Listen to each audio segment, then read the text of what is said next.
Let's get a quick take on the Colorado Department of Transportation's campaign to curb drugged driving ahead of this Saturday's rescheduled pot rally. In an effort to reduce DUIs involving marijuana, CDOT will reintroduce the slow speed chase, which uses two vehicles decorated with pot education messaging, simulating a sedated police pursuit.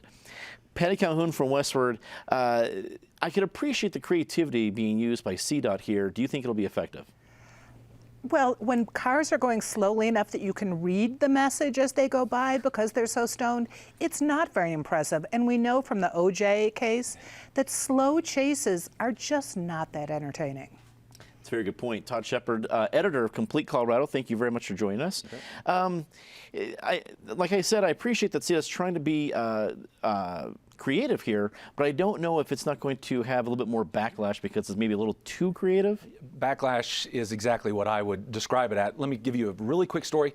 1990, I'm a freshman at Boston University. There's a conservative president, John Silber. He's a conservative firebrand all across the New England states.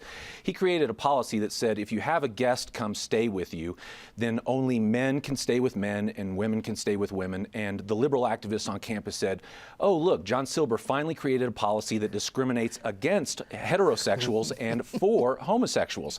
And I think this is almost a case here with the CDOT, that what they're trying to prove, they may be sending the wrong message.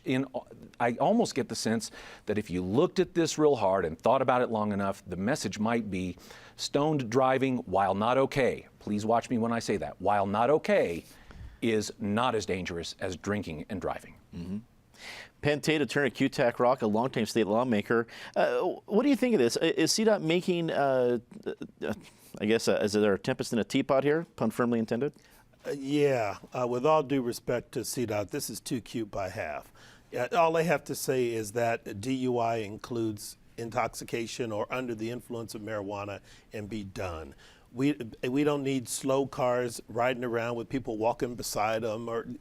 This is just crazy. And I think it dilutes the message.